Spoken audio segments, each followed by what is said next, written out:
I had a wonderful chat with Adrian Gibson today. You know him from the SFF Addicts Podcast, and he is the author of Mushroom Blues. We had a great chat. It was fun. Enjoy.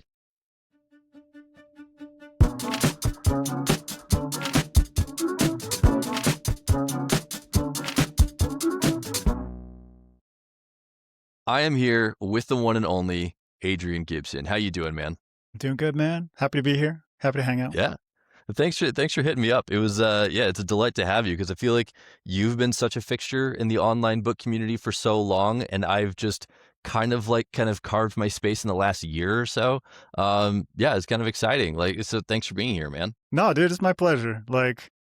We have a lot of mutual friends, and then just on top of that, we started interacting online, and I'm just the first time I saw the cover of your book, I'm like, yeah, Aaron's a chill dude. Yeah. The Legend of Oz is fun. You know, it's funny because this was actually like my 8th book. I had published a bunch of other books before then, but just failed to get traction for whatever reason.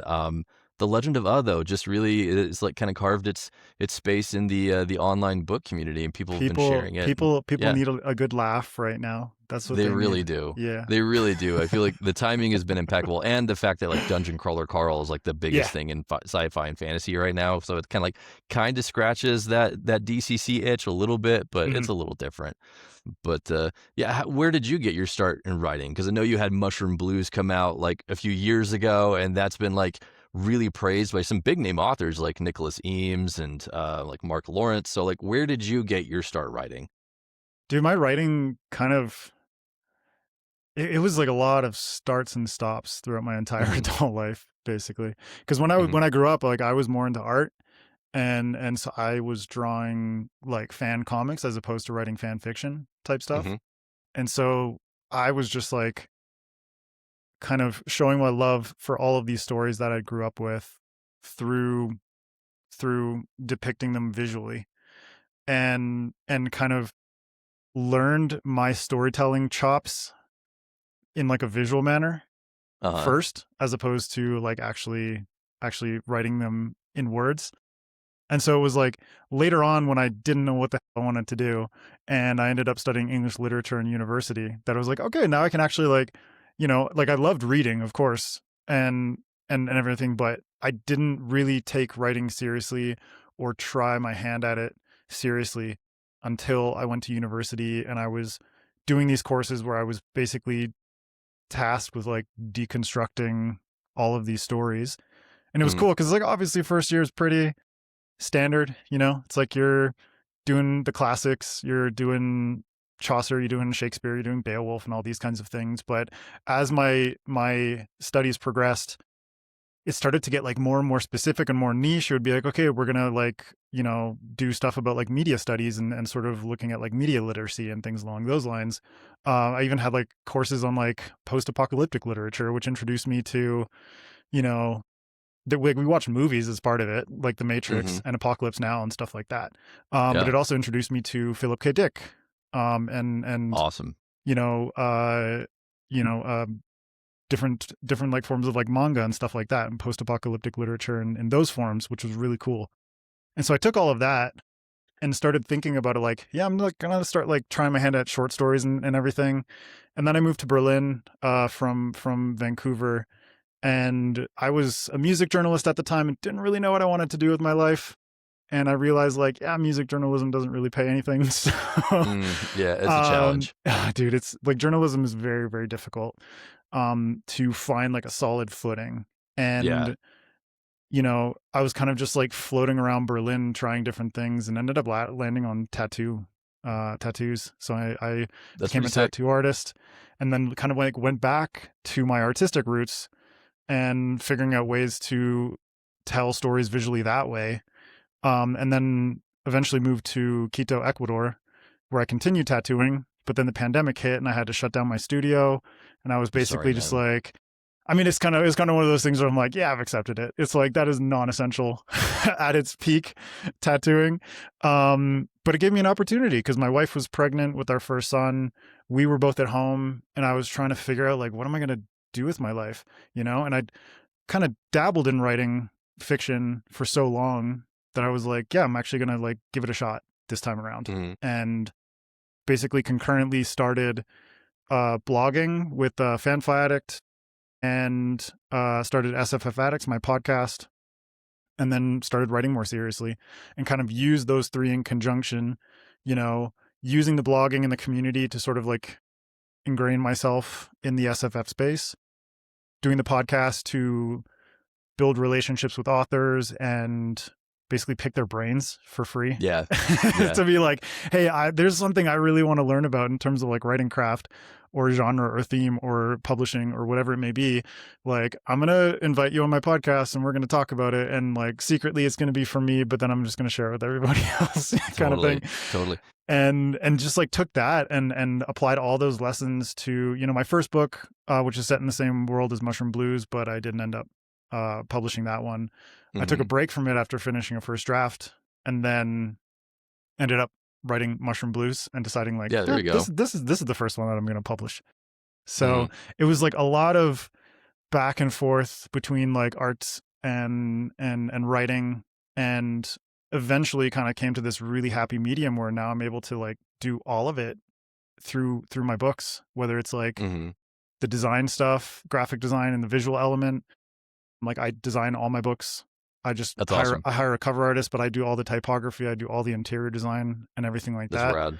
And then I get to write the stories too. So it's kind of like finding this perfect happy medium between these two parts of my life that have always kind of like been separate and have now finally come together.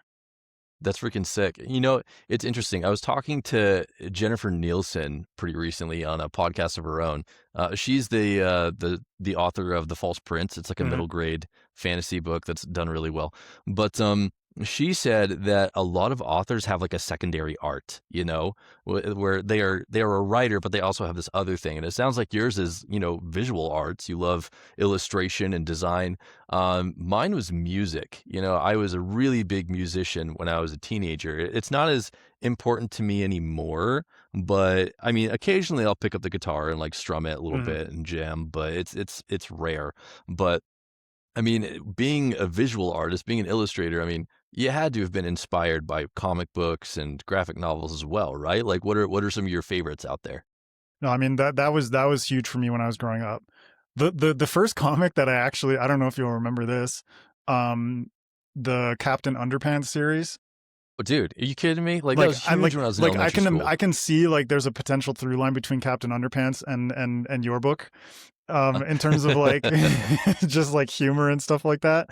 But like Captain Underpants was my first comic, and I didn't even realize it at the time that was a comic. I just kind of like loved this combination of visual and textual storytelling, and that kind of like blossomed into me getting really into anime and like animated shows and stuff like that, and kind of like, oh, like, you know, I really fell in love with like Ghost in the Shell, for instance, and then figuring out like, oh my, like this is like actually started out as a manga, and then like going back and reading the manga, and same thing with like Akira and all these kinds of things. And so, you know, or like when I first discovered Studio Ghibli movies and then watching Nausicaa Valley of the Wind and being like, oh my God, like Hayao Miyazaki wrote like a comic version of this that's more than the movie, and just diving deep into that. And so for me, it was less like superhero comics. I wasn't really big into the superhero side of things, but from like a personal point of view, it was like, I love manga and I really love sort of like the graphic novels and sort of like the darker storytelling of things like, you know, V for Vendetta and like Watchmen and that kind of strand of it as well. Yeah. Watchmen's probably the closest I got to actually like dabbling in comics, but I realize now I'm like, I was so deep in that world, but for some reason, you know, like the Marvel and DC aspect of it, which is like the biggest sphere in all of comics, was just something that didn't pull me in, but like so much else did. No, totally. And you know what? I do find myself getting a little frustrated on how the literary community kind of just poo-poos graphic novels and manga as like not actual literature. Because Watchmen is one of the most powerful things I've ever read. Yeah. Like it is a masterpiece. And then Mouse by Art Spiegelman. Dude, incredible. Mouse, Persepolis is another really amazing one. The author and artist of that one actually passed away pretty recently. I see. And like a huge one for me was Lone Wolf and Cub. and that one is just like incredibly powerful, and it's like a long series. It's so long, dude. If you have all the volumes, it's just like it's chonky. But Dang. like reading something like that and then seeing this narrative through line of inspiration to be like, oh, like I really love The Last of Us. Like, what about it connects with me in that way? Or I really like Logan. What about it really connects with me? And so there are these sort of I wouldn't say invisible threads, but they're kind of like translucent threads that are connecting stories through this progression of inspiration. And it's like, oh yeah, like, you know, and Lone Wolf and Cub isn't the first thing to ever do that either. It's just another iteration of that, but it's a style of story of this sort of mentor mentee, or like, you know, protective older figure taking care of like this younger character kind of narrative style that I really connected with. And then there are things in my adult life that I was like, oh, like I'm playing The Last of Us and this really resonates with me. And then I like have that connection in my mind. And so I think it's really cool to think that, you know, these mediums that people poo-poo, and I don't really know that many people in the SFF horror space that kind of look down on comics. I think it's mostly like the literary fiction space. Yeah. But like, and even then, like the literary fiction space looks down on SFF and horror too, right? I know, and it's so silly. It is really silly, and it kind of comes down to this thing of like, you know, is this story entertaining? That's kind of like a baseline, and then getting deeper than that, it's just like, what are these thematic resonances that are kind of permeating this story that can trigger something in a reader that they connect with? And of course, people and authors in literary fiction, it's like they're probably going into it with like more intention, like a more thought out goal of like, I want these to be like the main themes of my book kind of thing. Sure. Whereas in science fiction and fantasy, I really love that there's this beautiful like outer layer of incredible world building and really entertaining narrative and fascinating characters and things that kind of pull on those threads of, this is unknown to me and therefore like I'm intrigued by it. But then there's all this connective tissue beneath that shows you, oh, like even if I'm reading about an alien, like I can still empathize with this creature and find common ground in terms of, you know, the lived experience, the emotional potency of that lived experience. And that can still hit super, super hard, regardless of the fact that it's like in this package that some people might deem childish or whatever it may be, right? Just kind of like with that judgmental attitude. Totally. But I feel like science fiction and fantasy, I mean, especially in like the dystopian realm, has so much to say about like capitalism and authoritarianism. I mean, look at the Hunger Games. It was the biggest thing in literature like, you know, 10, 15 years ago. And it's this sweeping critique. Not even in literature, man. Like it was just pop culture zeitgeist, period. Oh, yeah. Yeah. You know? And I mean, and look at, I mean, the Murderbot Diaries right now, which is kind of like a funnier, like almost lighthearted adventure, but it is about like, you know, corporatism run amok and, you know, super corrupt. And it's also about like, what does it mean to be human? What does it mean to be alive? Right? What does it mean to feel and emote? And it challenges gender norms. It does all of these things, you know, all through the lens of this like sarcastic robot, right? And dude, but this is something that like I really, really love about writing the kinds of stories that I do, because it's like, you know, Mushroom Blues is a genre blending noir, so it's a police procedural first and foremost, but you know, it's set in a city of mushroom people and you know, like the city itself is made of mushrooms, and humans have from another part of this world have colonized this place. So it's kind of this twist on like, okay, the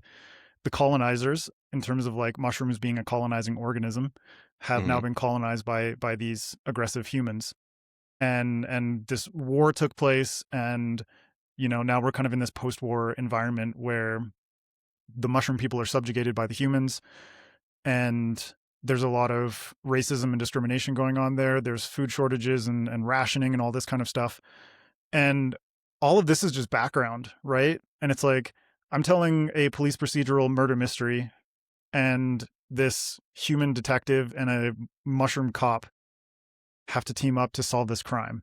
And in the background, there's all of this different stuff that's going on that is commenting on imperialism and colonialism. It's commenting on racial relations. It's commenting on the effects of war on society. And I was like hugely inspired by the Japanese occupation of Hong Kong, or the Allied occupation of Japan after World War II, after they dropped the bombs.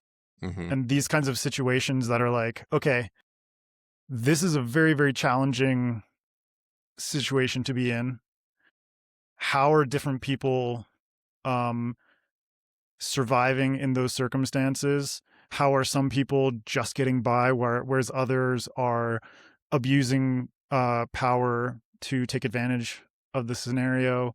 How are others, like there's like fungal gangsters in the book. How are these like fungal gangsters essentially abusing their own people along with humans in order to get ahead, kind of thing? Right. And so there's a lot of dynamics going on where you can comment on the social and cultural and historical, circumstances of our real world through the lens of like, hey, this is a murder mystery. Like, Yeah. I'm not Totally. banging you over the head with, you have to think about the implications of the bombs being dropped on Nagasaki and Hiroshima and Totally. what that did to Japanese society, kind of thing. That's just like, that's inspiration. And in the story itself, that is all background stuff that just kind of adds to the world building and to the social and cultural circumstances that these characters are in. And you can glean from it whatever you want, right? Totally. But at the basis of it, it's just like, here's two people, here's a dead body, they have to solve the crime. But Totally. It's so cool that like such a simple framework can provide context for larger thematic conversations that the reader is able to engage with as they choose, right? Yeah, absolutely. And like, I mean, you clearly have like this really big fascination with mushrooms. Yeah. I mean, it totally kind of switching gears a little bit, but I kind of want to understand like where that came from. Like where did this fascination with mushrooms begin? Because I mean, you wove it into your flagship novel, so like I want to hear more about that. Yeah, and I mean, not even just Mushroom Blues, but like the one that I just put out, A Murder Most Fungal, is about a chef, like a mushroom chef, and that one gets into like the whole culinary side of these mushroom people and like the role that food and restaurants play in their culture. So does it take place in the same universe then? Yep, exactly. So it's basically like Mushroom Blues is book 1, A Murder Most Fungal is book 1.5, and takes place a few months later. But it kind of acts like as a standalone where it doesn't outright spoil anything in Mushroom Blues. So you could read that first and then go back and read it, read the first one, or you can read the first one and then read A Murder Most Fungal. So I kind of set it up in multiple approaches there. But yeah, but like the mushroom thing, man, it's been with me forever.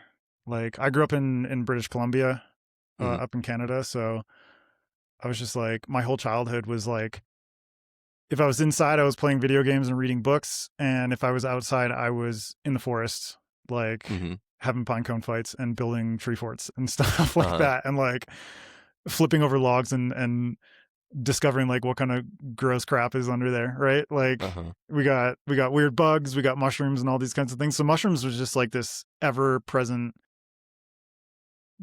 organism within the environment that I grew up in. And it wasn't necessarily something that I was just like, found out in the forests and told my parents like get me books about mushrooms or anything like that. Yeah. It was always just this thing that I had like a very, one-to-one interaction with and be like, oh, that's really weird. That's slimy and gross. And it's just like pick it up out of the ground and look at it and everything like that. And that kind of just like evolved over the course of my life, where I started to learn more about mushrooms as I was taking like biology classes in high school and things like that. And then when I went to Vancouver to study university, like working at a restaurant, and understanding the ways in which my perception of mushrooms and their role in cuisine was like severely limited. And that just like opened my eyes to what mushrooms could do as like a culinary ingredient, right? And then at the same time, I was also like experimenting with my friends taking psychedelics. And so there was like the consciousness expanding element to it as well. And so over the course of my life, it was just like this natural progression of me developing this respect for these organisms and this kingdom, and learning about it from different angles at different stages of my life. And then as I got older, like throughout my 20s, experimenting more with psychedelics, but also just kind of like reading more about mushrooms and starting to get like really into, I mentioned Philip K. Dick, but like getting really into like weird fiction. And then being introduced to authors like Jeff Vandermeer and China Mieville and being like, oh my God, like what is this like wild stuff that these people are writing about? Like reading Perdido Street Station or Annihilation kind of thing, and just like my mind being absolutely blown by the ways in which mushrooms and just like the biological world could be incorporated into science fiction and fantasy, for me was really cool. And so that was kind of like the final piece to me understanding like, oh yeah, you can actually make like a book about mushrooms interesting, and you can blend it with science fiction and fantasy in ways that are engaging and believable. And that was kind of like the impetus for me to start.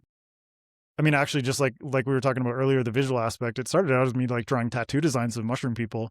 Yeah. And then that eventually evolving into like the foundations for what became the world of the Fungalverse. Do you see yourself writing within the Fungalverse for the foreseeable future, or do you have other things you want to write somewhere down the road? I mean, both at the same time kind of thing.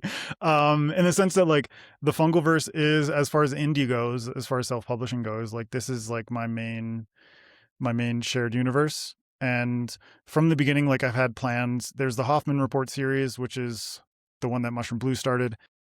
I've got that mapped out to the end for a 4-book series with like some standalones in between. Excellent. And then there's another trilogy that's like set decades in the future. That's more like cyberpunk and biotech type stuff. Very cool. That one's already, that was actually the first novel that I wrote that I'm reworking in order to actually be good. And so that'll be like a second series. Then there's the Spore War, which is like this major event within this world that I want to write like a standalone set during that time. Okay. Go back a few hundred years and write like a fungal samurai epic kind of thing. So there's like different time periods within this universe that I'm going to like jump back to and kind of set different series in, so that, you know, it's not necessarily that like one series is outright affecting the events of another, but you can see that historical through line and those influences traced across the history of this world. And it'll allow for me to basically like create different series within the same universe, but blending different genres and kind of preventing myself from feeling a bit of that like fatigue, if that makes sense. So it'll be like, cool, like we're going to do noir and police procedural with the Hoffman Report. We're going to do cyberpunk and corporate espionage and kind of like thriller with the future trilogy. We're going to do more epic fantasy, sort of like samurai style stuff with the one in the past. And so there's different ways of mixing that up. And then throw into that, you know, graphic novels, audio dramas, stuff in different mediums that, you know, I'm currently working on and have plans for other things as well. And then in between all of that is basically like I'm working on stuff that is nothing to do with the Fungalverse. And so I'll be able to like I have an urban fantasy series that I'm planning out that's set in Ecuador. And then you know, like a cyberpunk series that I'm co-writing with a friend of mine. So there's like different stuff that has nothing to do with the Fungalverse, has potential for being traditionally published as well, if I intend to go like hybrid at some point. But for the most part, the Fungalverse stuff is like that is my flagship in self-publishing, and that's my baby, and I don't want anyone to touch it kind of Nice. situation. No, and it sounds like the way you've mapped it out is like a pretty clever way of like dipping into different subgenres Mm-hmm. of fantasy and science fiction while making it like grounded in the same universe. Like that's pretty cool.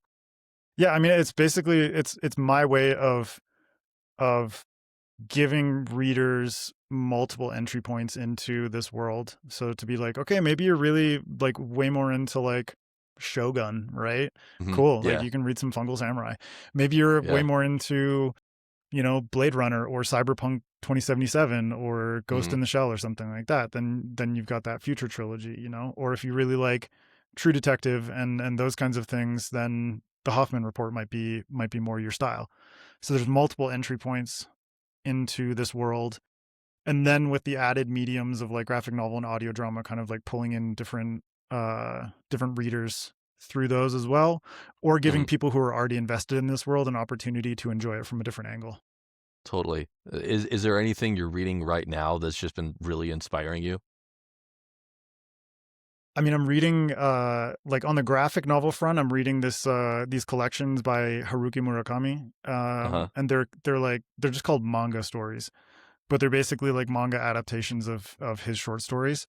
Hmm. And it's been really cool for me to see like the visual layout of it. I'm just like taking so many cues from it, like the design aspect of it, but also just like the weirdness of it. The each story is, they're all translated by one translator. hmm Um, but each story is drawn by a different artist, and so they all have kind of like their unique visual look That's to really them. cool. And so Yeah. for me, it's kind of like, oh, nice. Like that's not like an approach to comics or manga, kind of like visually, that I've seen before, and it really fascinates me to see, oh, like that color palette is really beautiful. And so hmm me and my collaborator CL Pirlo, the one who I'm doing a graphic novel with right now, I was just like sending her pictures all the time, being like, yo, this is so amazing, this is so dope. hmm So I'm really enjoying that kind of inspiration, and that's just tying back to the kinds of like manga and comics that I grew up reading too. um hmm the things that are like a little bit outside of the box and a little bit weird. And if you've read any Haruki Murakami, it's really freaking weird. But I haven't read any of their work yet, but I've heard the name, and I'm sure if you like listed off some works, I'd be like, oh yeah, I've heard of that. But yeah, dude, always looking to expand my horizons. I'd check it out. Yeah. I mean, like it's kind of like really strange surrealist Japanese fiction that is kind of like, it's like take Studio Ghibli stuff, like the more contemporary Studio Ghibli stuff, and just like Sure. make it more weird and like more sexual. Gotcha. Pretty much. Yeah. Yeah, it's hard for me. It's hard for me to imagine making Spirited Away more sexual because I feel like that's a perfect movie by itself, But I don't know. Yeah. Maybe I think I'll skip on that Yeah, visual exercise. we don't need to ruin Spirited Away. It's perfect as it is. No. Yeah, I Yeah. love Spirited Away. Dude, we're getting close to the end of our time, so I wanted to ask you, what are a couple of books out there that you feel like do not get the attention they deserve? Just like really kicking books that just deserve more love. Yeah, so I'm gonna shout out a friend of mine, because he's written multiple books, and I know he's like done well and everything like that, but I would just like to see more people talking about his work, which is Zamil Akhtar, Hmm. with like Gunmetal Gunmetal Gods Gods. is Yeah. like is such a phenomenal book. Like that whole series is amazing, but I would just like to see more like conversation about it, because he's still like consistently putting out new books, hmm and it's just such a cool way that he's blended like this grimdark fantasy with cosmic horror, and this sort of Crusades era inspiration, like in the Middle East, hmm kind of world building influence and aesthetics and stuff like that. And I just like, I love his series so much. hmm And like he's done some amazing Kickstarter editions and everything like that, but I don't know, just like on social media, like I would love to see more people talking about his books, or like more people recommending his books and everything like that, because it is so unique and such like like amazingly well executed um books on like a narrative level, but also just like stylistically his voice and everything like that. So yeah, I mean, if you're really into like dark fantasy and grimdark and stuff like that, but throw in like a heavy dose of really messed up cosmic horror, it's super good. Yeah. Yeah, I might have to dip my toes into that. Are there any other books you feel like deserve a shout out? Well, actually, there's one that I'm reading right now. And I can just kind of like mention this author Yeah, entirely, let's hear it. Tori Tekken. Uh-huh. I'm Yeah. reading, yeah, I'm reading Cold Silver for Souls right now, which is like so Oh, cool, I've got man. it. You I've got a got it copy? right here. Yeah, I bought it Yeah, from her dude. at Dragonsteel this last Nice. year. I've heard Yeah, really yeah. good things about this, but I haven't read it yet. Dude, it's fantastic. I'm about 60% of the way through it right now, and I'm just having a great time. It's basically Awesome. like a bounty hunter, Wild West inspired fantasy, but she's a necromancer, and there's like this whole like necromancy angle to it. But the world building's really cool, and the main character is one of those main characters that has so many secrets, and I'm just like, reveal them to me. But she's like, not That's yet, fun. not yet. That's fun. Yeah. Man, maybe I'll have to read it before she comes back out to Dragonsteel this year, because I Do think she's coming. it. I don't know, but Yeah. I need to confirm with her. Sweet, like great recommendations from some indie authors. So speaking of indie authors, you're an indie author. Before we head out, tell us about your latest work, where people can find it, where they can follow you. Yeah, I mean, you can find me all across social media at Adrian M. Gibson. And then you can check out my website, adrianmgibson.com. That's got like all my links. It's got my newsletter. It's got links to my books. It's also got like a book design page with my portfolio on there if you're ever in the need of cover and interior design type stuff. And then you can check out my podcast, SFF Addicts, which releases every Tuesday with my co-hosts MJ Kuhn, Greta Kelly, and myself, chatting with some authors. Yeah, we put out new interviews or master classes every week. And we're actually starting Indie Appreciation Month next week on July 7th. So we've got like a bunch of cool panels lined up with authors and artists talking about a variety of topics. And then Awesome. what else? Yeah, you can also Your find latest me. book. Yeah, A Murder Most Fungal, which is out now. That is the Hoffman Report, book 1.5. You can read it before or after Mushroom Blues. So, don't feel the need to like have to read this one in order to understand it. But it's about a fungal chef who is running the private kitchen for the human leader of this military occupation, and he's blackmailed into committing a murder most fungal by gangsters. So yeah, so it's basically like, I kind of pitch it as like The Bear meets Jade City. Throw a heavy sprinkle of Anthony Bourdain in there. Just like all the awesome like food documentaries, Chef's Table, that kind of thing. So yeah, if you like food, this one is like it's a lot of food in there. But there's also kind of like this, whole underpinning of like a crime thriller and body horror and stuff like that. So Dude, yeah, that sounds like a fun ride. Adrian, dude, it was a pleasure to have you on the show Thank today. you, man. Thanks for reaching out and for pitching me on this. It was fun to chat. Of course, man. I appreciate it. Thank you for taking the time. All right, everybody, thanks for watching. Remember to like and subscribe, and tune in next week for a new episode of Aaron's Book Nook. And until then, keep reading.